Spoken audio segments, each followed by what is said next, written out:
الحمد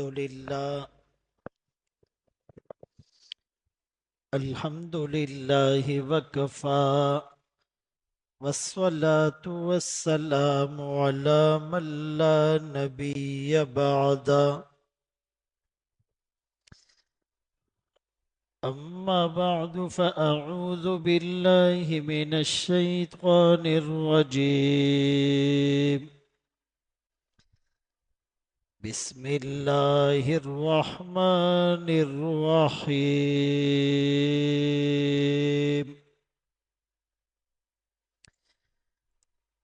يا أيها الذين آمنوا ادخلوا في السلم كافة ولا تتبعوا خطوات الشيطان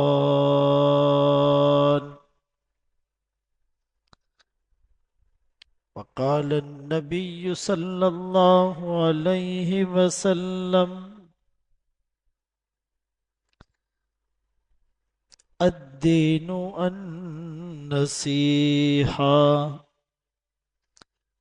أو كما قال عليه الصلاة والسلام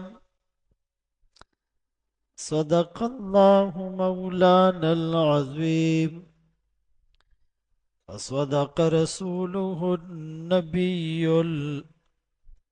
الأمي الهاشمي المدني الكريم ونحن على ذلك لمن الشاهدين والشاكرين والحمد لله رب العالمين.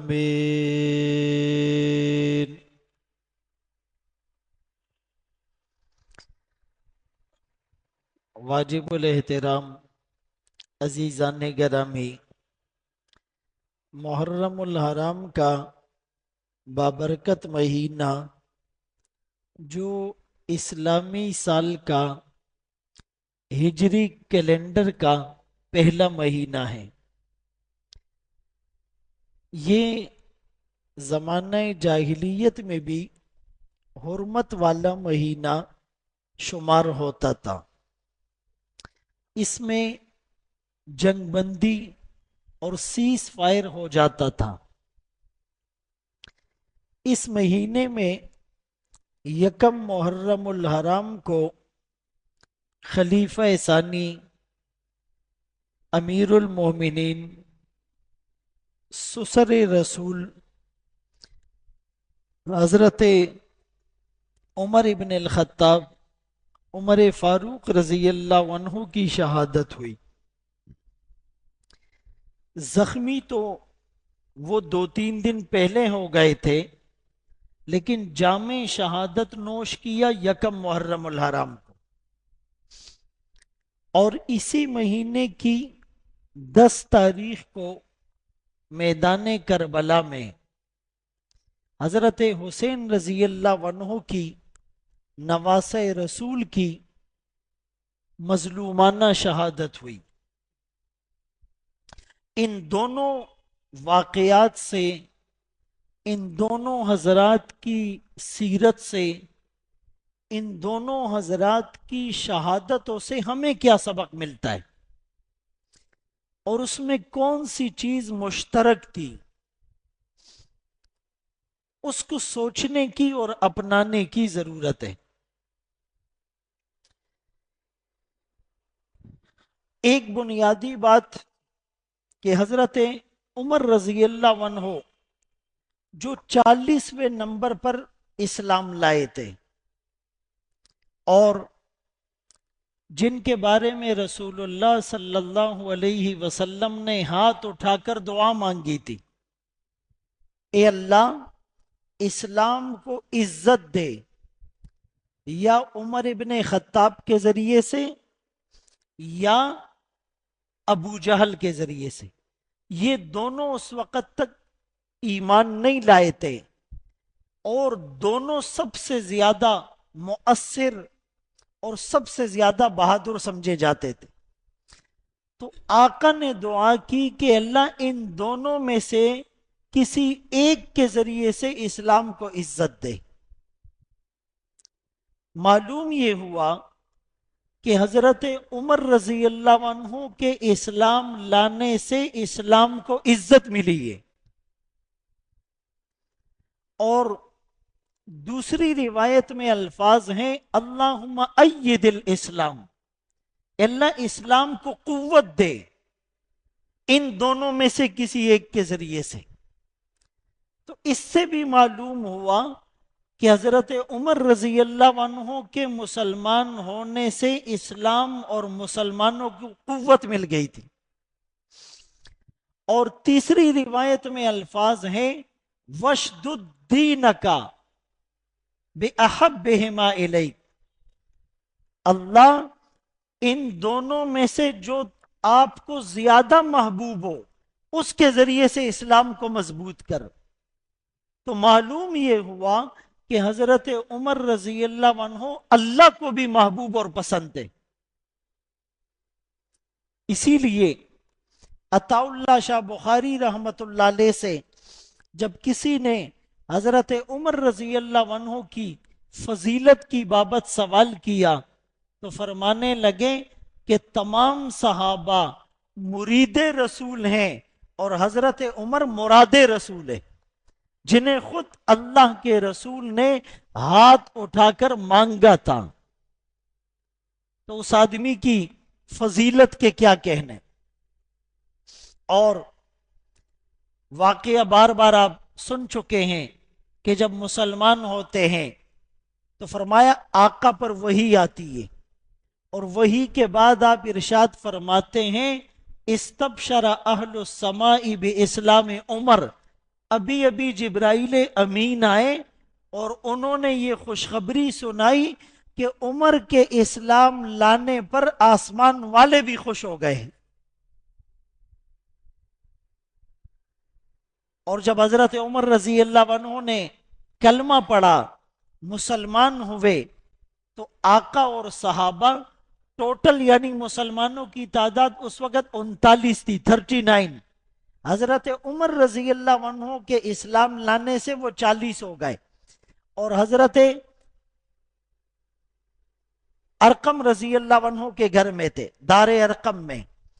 تو صحابہ نے جذبات میں آ کر نعرہ لگایا، اس نعرے کی آواز بیت اللہ میں پہنچی اور مشرکین بھی پریشان ہو گئے کہ مسلمان تو چھپ کر عبادت کرتے تھے، چھپ کر نماز پڑھتے تھے، چھپ کر کلمہ شہادت پڑھتے تھے، آج ان میں اتنی جرت آ گئی کہ وہ زور سے اللہ اکبر کا نعرہ لگا رہے ہیں۔ تو بڑی حیرت ہوئی۔ اتنے میں حضرت عمر رضی اللہ عنہ نے رسول اللہ صلی اللہ علیہ وسلم سے عرض کیا آقا کیا ہم حق پر نہیں؟ آپ نے فرمایا بالکل ہیں۔ فرمایا جب ہم حق پر ہیں تو عبادت چھپ کر کیوں کریں؟ ہم بیت اللہ میں جا کر عبادت کریں گے۔ اور آقا نے تو دعا مانگی ہوئی تھی۔ آپ نے صحابہ کی جماعت کو 2 حصوں میں تقسیم کیا، ایک حضرت عمر رضی اللہ عنہ کی قیادت میں اور دوسرا حضرت حمزہ رضی اللہ عنہ کی قیادت میں۔ حضرت حمزہ رضی اللہ عنہ رسول اللہ صلی اللہ علیہ وسلم کے چچا جان تھے، اور ان کا لقب تھا اسد اللہ و اسد رسولی، اللہ اور اس کے رسول کا شیر۔ تو دوسرا دستہ حضرت حمزہ رضی اللہ عنہ کی قیادت میں جب یہ دونوں دستے روانہ ہوئے اور بیت اللہ میں داخل ہوئے اور مشرکین کی نگاہ پڑی، ایک طرف حضرت عمر تلوار ہاتھ میں لیے، دوسری طرف حضرت حمزہ تلوار ہاتھ میں لیے، تو مشرکین کے حوصلے پست ہو گئے۔ صحابہ فرماتے ہیں ہم نے بیت اللہ میں نماز ادا کی اور اس دن کے بعد سے ہم کھلے عام بیت اللہ میں عبادت کرنے لگے۔ کیا جرت ہوگی، کیا بہادری ہوگی۔ جب ہجرت کا حکم آیا تو اکثر خاموشی سے ہجرت کرنے لگے، لیکن حضرت عمر رضی اللہ عنہ کی غیرت یہ گوارا نہیں کر رہی تھی. تلوار لی اور جہاں جہاں پر کفار کا ڈھیرا اور ان کی مجلس اور ان کی گیدرنگ ہوتی تھی وہاں گئے. کا ہجرت کا ارادہ ہے، کوئی روک سکتا ہے تو آئے. کسی نے بیوی کو بیوہ کرانا ہے، بچوں کو یتیم کرانا ہے، اپنے ہاتھ پاؤں توڑوانے، آئے عمر کا راستہ روک کر دکھائے. ایک ایک کو وارن کر کے للکار کر کہا عمر آج ہجرت کر رہا ہے، کوئی روک سکتا ہے تو روکے. اللہ کے رسول صلی اللہ علیہ وسلم نے اسی لیے تو فرمایا ان الشیطان لیخاف منک یا عمر، عمر تجھ سے شیطان بھی ڈرتا ہے. اس زمانے میں بھی ڈرتا تھا، آج بھی ڈرتا ہے. اللہ کے رسول صلی اللہ علیہ وآلہ وسلم نے ان کو جو لقب دیا الفاروق، قرآن کا ایک نام ہے الفرقان، اس کا معنی ہے حق اور باطل میں فرق کرنے والا، اور فاروق کا معنی بھی ہے حق اور باطل میں فرق کرنے والا. جب آقا نے خواب دیکھا کہ مجھے دودھ کا پیالہ پیش کیا گیا اور میں نے وہ دودھ خوب سیر ہو کر پیا، اتنا میں سیر ہو گیا کہ اس کی سیرابی کے آثار میرے ناخنوں میں نظر آنے لگے، تو پھر میں نے وہ دودھ کا پیالہ حضرت عمر کو دیا. حضرت عمر رضی اللہ عنہ نے بھی سیر ہو کر پیا. صحابہ نے پوچھا آقا اس خواب کی تعبیر کیا ہے؟ فرمایا اس خواب کی تعبیر دودھ سے مراد علم ہے کہ مجھے اولین اور آخرین کا علم دیا گیا، اور پھر اس کے بعد اس علم کا زیادہ حصہ جس شخصیت کو دیا گیا وہ حضرت عمر رضی اللہ عنہ. دوسرا خواب آپ نے دیکھا، مجھ پر چند لوگ پیش کیے گئے اور وہ قمیصیں پہنے ہوئے ہیں، کسی کی قمیص اس کے جو ہے وہ گھٹنوں تک، اور کسی کی قمیص ٹخنوں تک، اور کسی کی قمیص اس سے بھی زیادہ زمین پر جو ہے وہ گھسیٹ رہے ہیں. تو فرمایا حضرت عمر رضی اللہ عنہ کی قمیص وہ اتنی لمبی تھی کہ زمین پر اس کو گھسیٹ رہے ہیں. صحابہ نے پوچھا اس خواب کی تعبیر؟ فرمایا اس سے مراد دین ہے، جس کے اندر جتنا دین ہوگا اس کی قمیص اتنی بڑی ہوگی. حضرت عمر کا دین اتنا زیادہ تھا کہ قمیص زمین پر گھسیٹ رہے ہیں. اسی لیے تو آقا نے فرمایا اللہ نے عمر کی زبان اور عمر کے دل پر حق کو جاری کر دیا ہے. اب حضرت عمر رضی اللہ عنہ وہ صحابی رسول کے 20 یا 22 مقامات پر انہوں نے مشورہ دیا اور رب نے اس مشورے کو قرآن بنا کر نازل کر دیا. یہ مقام ابراہیم پر طواف کے بعد جو 2 نفل پڑھے جاتے ہیں، وَاتَّخِذُوا مِن مَقَامِ إِبْرَاهِيمَ مُصَلَّى، یہ رائے حضرت عمر کی تھی، فوراً وہی نازل ہو گئی وَاتَّخِذُوا مِن مَقَامِ إِبْرَاهِيمَ مُصَلَّى. مسلمان عورتوں کو جو پردے کا حکم دیا گیا رائے حضرت عمر کی تھی، فوراً وہی نازل ہو گئی قُلْ لِأَزْوَاجِكَ وَبَنَاتِكَ وَنِسَاءِ الْمُؤْمِنِينَ يُدْنِينَ عَلَيْهِنَّ مِنْ جَلَابِيبِهِنَّ. بدر کے قیدیوں کو فدیہ لے کر چھوڑ دیا گیا، لیکن حضرت عمر کی رائے یہ تھی ان کو قتل کر دیا جائے. وہی حضرت عمر کے حق میں نازل ہوئی مَا كَانَ لِنَبِيٍّ أَن يَكُونَ لَهُ أَسْرَى حَتَّى يُسْخِنَ فِي الْأَرْضِ. حضرت عمر رضی اللہ عنہ کی رائے تھی آقا آپ منافقین کا جنازہ مت پڑھائیے، ان کی قبر پر کھڑے ہو کر ان کے لیے بخشش کی دعا نہیں مانگیے. فوراً آیت نازل ہو گئی وَلَا تُصَلِّ عَلَىٰ أَحَدٍ مِّنْهُمْ مَاتَ أَبَدًا وَلَا تَقُمْ عَلَىٰ قَبْرِهِ. اور یہی حضرت ابو بکر و عمر حضرت عثمان اور علی رضی اللہ عنہم، جن کے بارے میں آقا نے فرمایا علیکم بسنتی، تم پر لازم ہے میری سنت کو فالو کرنا، وسنت الخلفاء الراشدین المہدیین، اور چاروں خلفاء کی سنت پر عمل کرنا یہ بھی تم پر لازم ہے۔ تو ان چاروں کی بات پر عمل کرنا بھی رسول اللہ کی بات پر عمل کرنا ہے۔ اور حضرت ابو بکر و عمر کے بارے میں آقا نے الگ سے فرمایا کہ میرے بعد ان دونوں کے نقش قدم پر چلنا۔ اسی لیے جب حضرت عمر رضی اللہ عنہ نے صحابہ کے مشورے سے امت کو 20 رکعت تراویح پر جمع کیا، اب یہ کہنا کہ یہ تو حضرت عمر کی سنت ہے، آقا کی سنت نہیں، یہ بات غلط ہے۔ یہ بات آقا کی سنت بھی ہے۔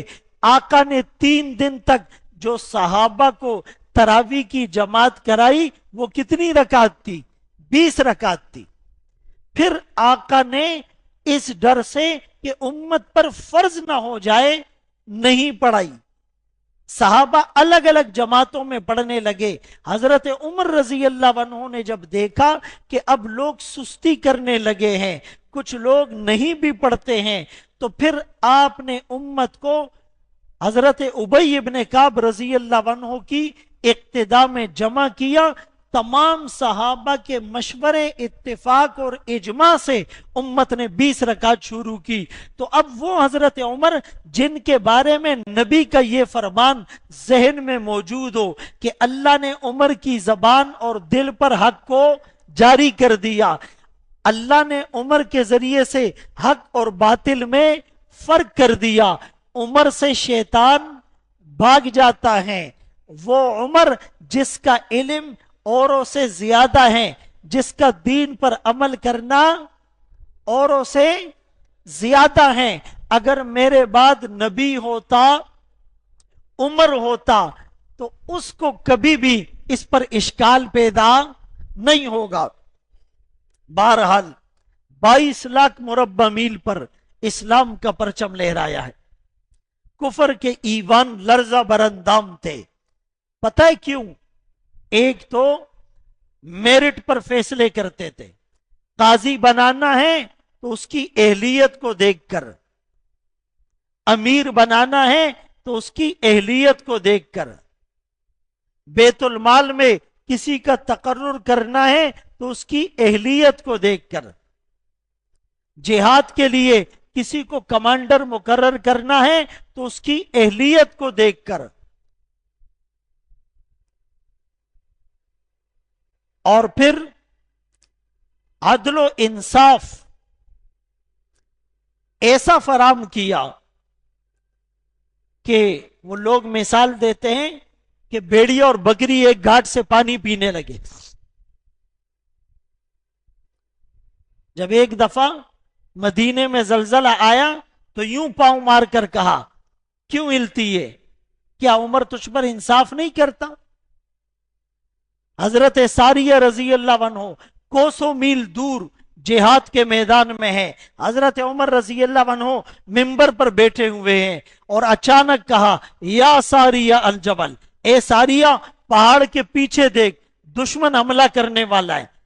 بعد میں جب صحابہ آئے فرمایا حضرت عمر کی آواز ہم نے اپنے کانوں سے سنی تھی، دریائے نیل کا سرفیس آف واٹر، سطح نیچے آ گئی، ایک رقعہ لکھ کر بھیجا، وہ رقعہ دریائے نیل میں ڈلا، اس کی سطح اوپر آ گئی، آگ نکلی، ایک صحابی کو اپنی چادر دے کر کہا جہاں سے نکلی تھی اس آگ کو وہیں دفن کر دو۔ عناصر اربعہ، آگ، پانی، ہوا، مٹی نے جس کی بات پر عمل کیا اسے حضرت عمر کہتے ہیں۔ ایک دفعہ غالباً کسرا کا کوئی نمائندہ آیا اور کہا مسلمانوں کے خلیفہ کا گھر اور محل کون سا ہے؟ آج کل ہم کہتے ہیں نا وزیر اعظم ہاؤس، صدر ہاؤس، ایوان صدر۔ انہوں نے کہا کہ بھئی مسلمانوں کے خلیفہ کا تو کوئی محل نہیں ہے، وہ چھوٹا سا گھر ہے۔ گھر سے پتہ کیا، گھر میں موجود نہیں، مسجد میں دیکھا، مسجد میں موجود نہیں. کسی نے کہا جنگل گئے ہوں گے لکڑیاں کاٹنے کے لیے یا بکریاں چرانے کے لیے یا کسی ضرورت کے لیے. اب جب وہ گئے تو دیکھا کہ زمین پر لیٹے ہوئے ہیں اور کسی اینٹ کو اپنا تکیہ بنائے ہوئے ہیں, آرام سے سو رہے ہیں. اس نے کہا جب مسلمانوں کا خلیفہ عادل ہوتا ہے تو پھر وہ ایسے چین کی نیند سوتا ہے, اور جب کوئی خود کرپٹ ہوتا ہے جیسے ہمارے حکمران, پھر ان کی سیکورٹی 200 گاڑیاں ہوتی ہے, 2,000 لوگ ان کی سیکورٹی پر مامور ہوتے ہیں, پروٹوکول ہوتا ہے, روڈ بند ہو جاتے ہیں, راستے ڈائیورٹ ہو جاتے ہیں, اور بڑے ہوٹلوں میں کمرے بکنگ پر نہیں ملتے, اور ایئرپورٹ کے اندر سیکورٹی ہوتی ہے. پورا نظام درم برم کر دیتے, چونکہ ان کو معلوم ہے کہ انہوں نے لوگوں کے ساتھ ظلم کیا ہے, کرپشن کیے, بدعنوانی کیے, لوٹ مار کیے, قتل و غارت گری کا بازار گرم کیا ہے. لوگ ان کی شکل دیکھنا پسند نہیں کرتے, اسی لیے چوروں کی طرح چھپتے پھرتے, اور کئی سو گاڑی اور کئی ہزار لوگوں کی سیکورٹی میں کہتے ہیں ہم کسی سے نہیں ڈرتے. دو رخ و غیرتی آندھی.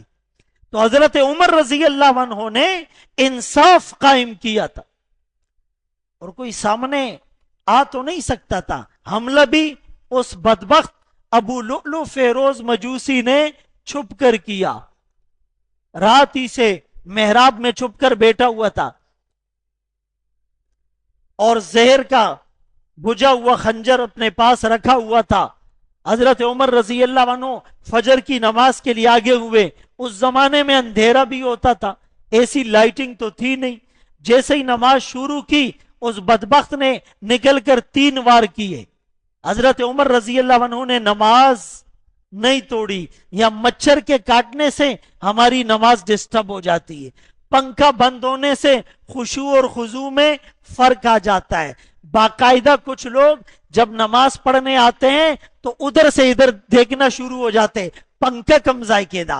صف بیچ سے شروع ہوتی ہے, حضرت صاحب پنکھے کی وجہ سے کونے میں کھڑے ہوتے, 4 لوگ وہاں کھڑے ہوتے, پھر 8 لوگ ان کے پیچھے کھڑے ہوتے, یہاں صف خالی ہوتی ہے. یہ تو ہمارا حال ہے. اپنے گھر میں آدمی پنکھا, ایک پنکھا ہوتا ہے, سب اسی کمرے میں جمع ہوتے ہیں. مسجد میں 10 لوگ بیٹھے ہوئے, ہر آدمی چاہتا ہے میرے اوپر ایک پنکھا چلے.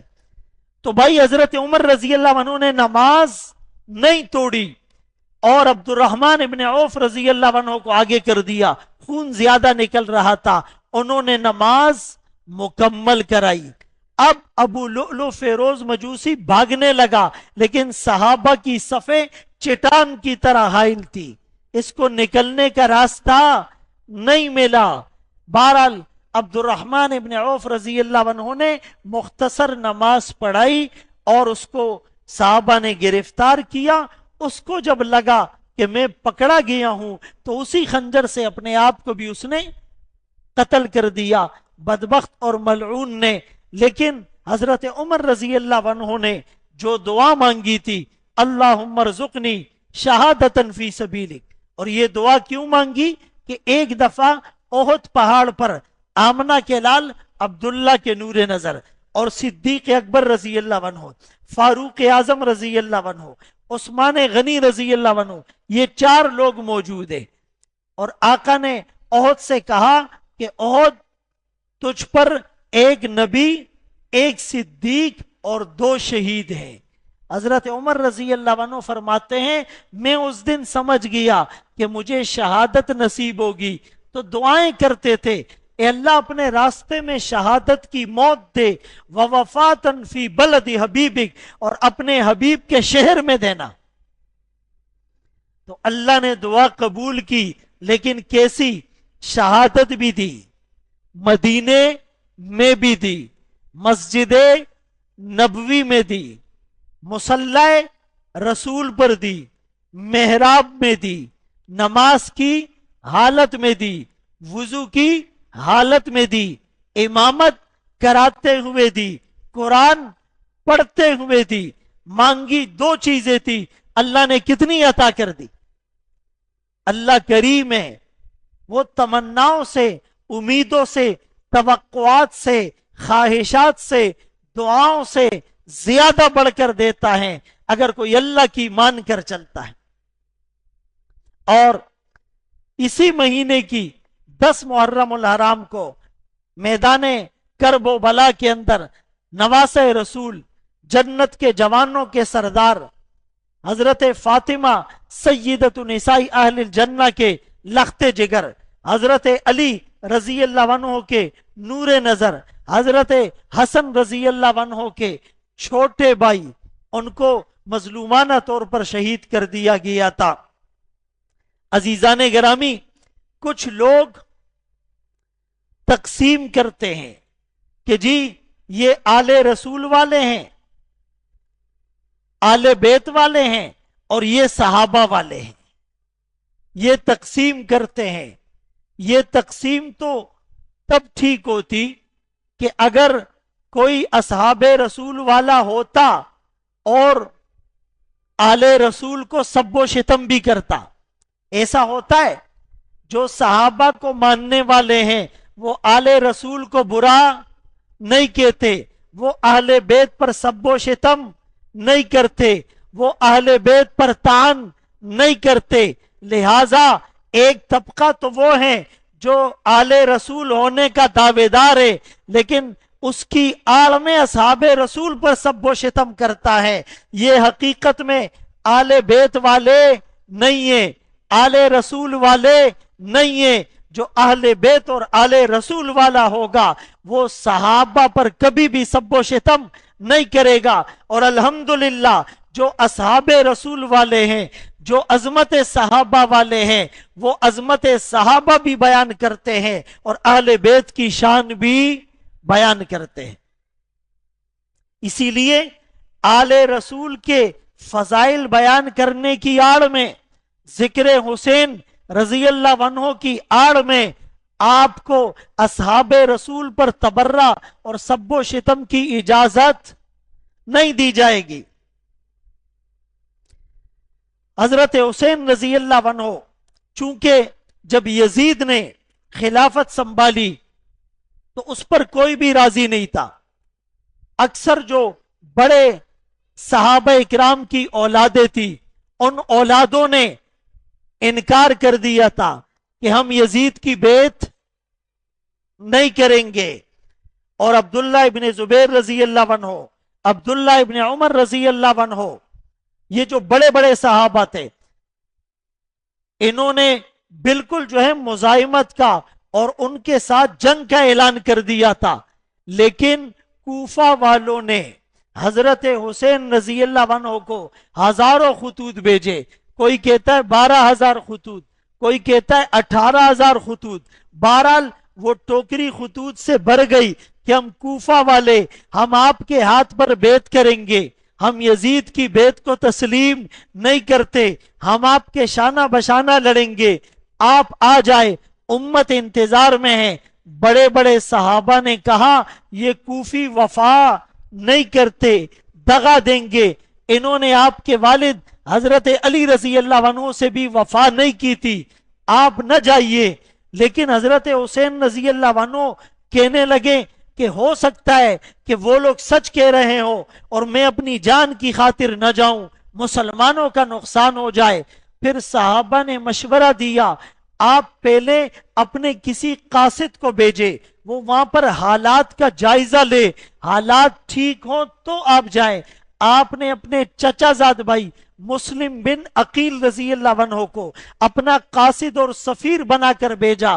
قاصد وہ ہوتا ہے جس میں اہلیت ہوتی ہے، جس میں قابلیت ہوتی ہے، جس میں صلاحیت ہوتی ہے، جو جنگجو اور بہادر ہوتا ہے، جو معاملہ فہم ہوتا ہے، جو حالات اور موقع کی نزاکت کو سمجھتا ہے۔ مسلم بن عقیل رضی اللہ عنہ اپنے بیٹوں اور اپنے اہل و عیال کے ساتھ گئے، کوفیوں نے ان کے ہاتھ پر بیعت کی، ان کا شاندار استقبال کیا، ان کو ویلکم کیا، اور لوگ جوگ در جوگ ان کے ہاتھ پر بیعت کرنے لگے۔ انہوں نے کہا حالات تو ٹھیک ہے۔ حضرت حسین رضی اللہ عنہ کو انہوں نے خط بھیجا کہ حالات سازگار ہیں، آپ تشریف لے آئے۔ وہاں جب حضرت حسین رضی اللہ عنہ نکلے تو بھی صحابہ نے منع کیا کہ ہو سکتا ہے یہ کوئی چال ہو، لیکن بہرحال مسلم بن عقیل رضی اللہ عنہ کو بھی پتہ نہیں تھا کہ یہ لوگ آج جس گرم جوشی کا مظاہرہ کر رہے ہیں کل تھوڑی سی سختی آنے پر یہ پیچھے ہٹ جائیں گے۔ بہرحال وہاں سے حضرت حسین رضی اللہ عنہ 72 اہل و عیال اور جانثاران کے ساتھ چلے، اور وہاں پر کوفہ میں نعمان ابن بشیر رضی اللہ عنہ صحابی رسول تھے، وہ گورنر تھے۔ انہوں نے حضرت مسلم بن عقیل رضی اللہ عنہ کے خلاف کوئی ایکشن نہیں لیا۔ جب یزید کو پتا چلا، اس نے نعمان ابن بشیر رضی اللہ عنہ کو معزول کر دیا، عبید اللہ ابن زیاد کو ان کی جگہ گورنر بنایا۔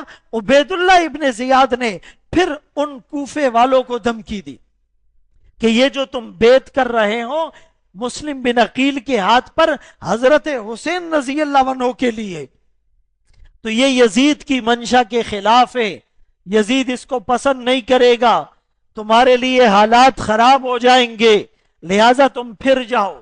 آہستہ آہستہ وہ کھسکتے گئے، وہ منحرف ہوتے گئے۔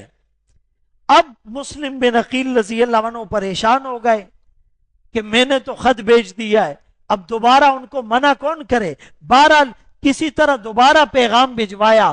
اچھا، اسی دوران ابن زیاد نے ہانی بن عروہ اور حضرت مختار اور اسی طرح حضرت مسلم بن عقیل رضی اللہ عنہ ان کو گرفتار کیا اور شہید کرایا، اور مسلم بن عقیل رضی اللہ عنہ کو بلندی سے گرا دیا اور ان کے سروں کو تن سے جدا کر دیا، ان کے بیٹوں کو شہید کر دیا۔ وہاں حضرت حسین رضی اللہ عنہ ایک مقام پر پہنچے ہیں، زبالہ یا زیالہ مقام پر اطلاع ملی، وہاں تو بغاوت ہو گئی ہے۔ اب اپنے لوگوں کو جمع کیا۔ آپ دیکھیے اس موقع پر آدمی کو ساتھیوں کی ضرورت ہوتی ہے، لیکن آپ نے ان کو جمع کیا۔ حالات بدل چکے ہیں، ہم جنگ کے ارادے سے نہیں آئے تھے، ہم تو سمجھے تھے حالات سازگار ہیں، لیکن اب معاملہ بدل چکا ہے، لہٰذا تم میں سے جو جانا چاہے واپس میری طرف سے اجازت ہے، اپنی جان کو خطرے میں نہ ڈالے۔ چونکہ مسلم بن عقیل رضی اللہ عنہ کے ورثاء یہ چاہتے تھے کہ ہم مسلم بن عقیل رضی اللہ عنہ کی شہادت کا بدلہ لے۔ حضرت حسین رضی اللہ عنہ نے فرمایا مجھے اپنی جان کی پرواہ نہیں، میں تو واپس نہیں جاؤں گا، تم لوگ جانا چاہو تو چلے جاؤ، اور چراغ بھی بجھا دیا کہ کسی کو شرمندگی نہ ہو کہ اندھیرے میں چلا جائے۔ کسی کو رسوا کرنا یہ آل حسین کا شیوا نہیں ہوتا۔ اور میرے محترم دوستو، بھائیو، بزرگوں، یہاں بعض لوگ اعتراض کرتے ہیں کہ حضرت حسین رضی اللہ عنہ جب مدینے سے چلے تو ان کے ساتھ ہزاروں کی تعداد میں لوگ کیوں نہیں تھے؟ وہ اپنے خواتین اور بچوں اور چند جانثاروں کے ساتھ جن کی ٹوٹل تعداد 72 تھی کیوں نکلے؟ اشارہ ان کا صحابہ کی طرف ہوتا ہے۔ تو یہ جواب سن لو کہ یہ لوگ جب وہاں سے نکلے تھے جنگ کے ارادے سے نہیں نکلے تھے، صرف ایک سفر تھا کہ وہاں پر جائیں گے، ہزاروں لوگ بیعت کے لیے تیار ہے، وہ بیعت کریں گے اور معاملہ ٹھیک ہو جائے گا۔ اگر جنگ کا ارادہ ہوتا تو سارے صحابہ ان کے ساتھ اور ان کی اولادیں نکلتی تھی۔ اور پھر مکے اور مدینے میں حضرت عبداللہ ابن عمر اور عبداللہ ابن زبیر، ان حضرات نے جو مزاحمت کی تھی اور جو اس میں شہادتیں ہوئی تھی، تو اسی لیے ذکر حسین کی آڑ میں بغض صحابہ کی اجازت ہرگز نہیں دی جائے گی۔ حضرت حسین رضی اللہ عنہ گئے، ایک تو ان کی یہ صفت، کسی کو رسوا نہیں کیا، اپنے ساتھیوں کو کہا تمہیں واپس جانا ہے تو چلے جاؤ، اور دوسری صفت ان کے اندر تواضع کی تھی۔ ایک دفعہ راستے سے گزر رہے ہیں، فقراء بیٹھے ہوئے ہیں، انہوں نے کہا ہمارے ساتھ کھانا تناول فرمائیے، بیٹھ گئے ان کے ساتھ اور کہا اللہ تکبر کرنے والوں کو پسند نہیں کرتا، اور پھر ان کو کہا کہ آج میں نے آپ کے ساتھ کھایا ہے، کل آپ میرے مہمان ہوں گے۔ ایک سائل آیا اور اس نے اپنی ضرورت بیان کی، 200 درہم اٹھا کر ان کو دے دیے، کبھی ان کے در سے کوئی خالی نہیں گیا۔ اور پھر کربلا میں جب پہنچے، اور وہاں پر جو مکالمہ ہے، ہر کا لشکر آ کر پہلے مخالف تھا، پھر ساتھ مل گیا، پھر حضرت حسین رضی اللہ عنہ نے خطبہ دیا، کیا یہ خطوط تم نے مجھے نہیں بھیجے تھے؟ کیا تم نے وفا کا وعدہ نہیں کیا تھا؟ کیا تم نے مسلم بن عقیل رضی اللہ عنہ میرے نمائندے کے ہاتھ پر بیعت نہیں کی تھی؟ اور پھر کہا کہ ابھی بھی میں مسلمانوں میں جنگ نہیں چاہتا، یا تو مجھے واپس جانے دو اور یا مجھے سرحد کی طرف جانے دو تاکہ میں جہاد کرتے ہوئے اپنی زندگی نچھاور کر دوں، اور یا یزید سے ڈائریکٹ مجھے ملنے دو۔ لیکن عبید اللہ ابن زیاد اور اس کے بدبخت ساتھیوں نے ان تینوں رائے میں سے کسی ایک کو تسلیم نہیں کیا۔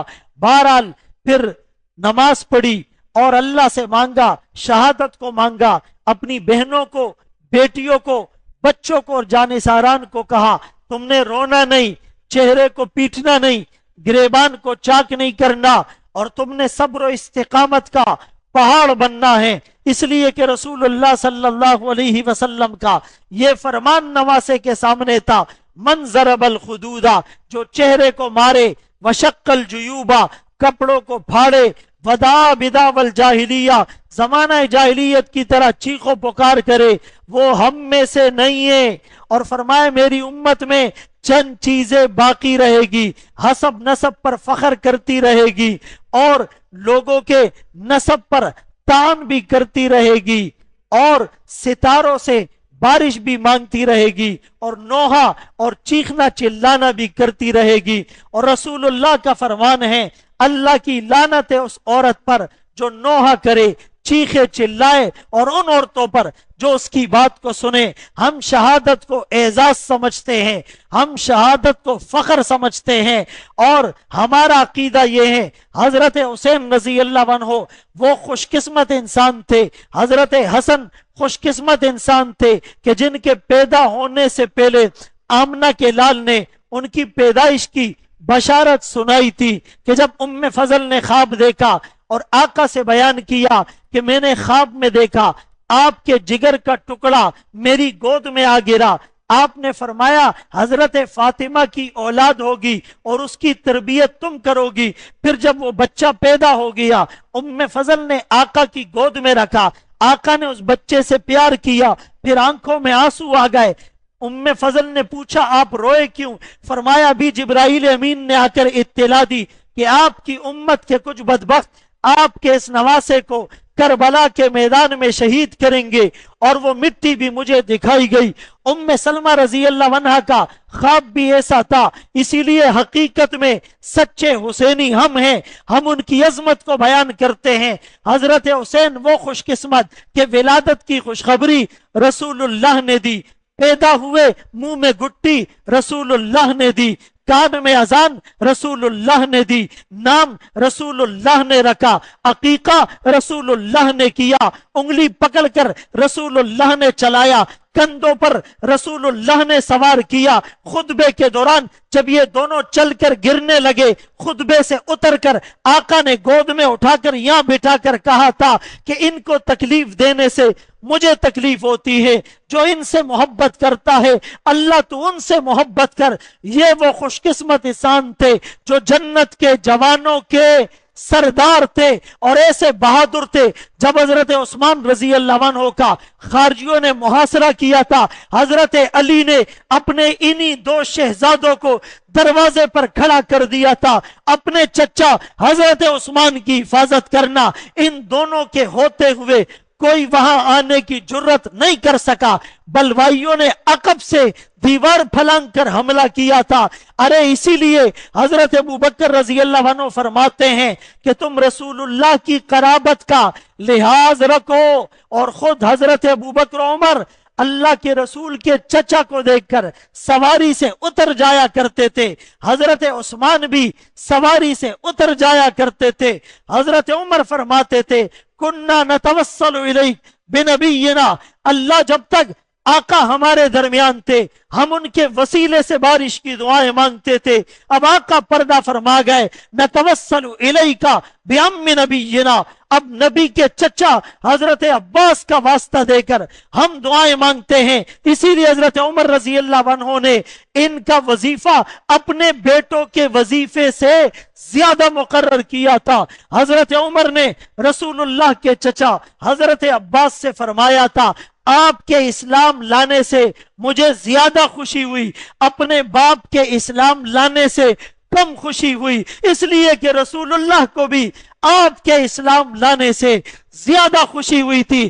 میرے دوستو یاد رکھو، ہم حسینی بھی ہیں، ہم اہل بیت والے بھی ہیں، ہم صحابہ والے بھی ہیں۔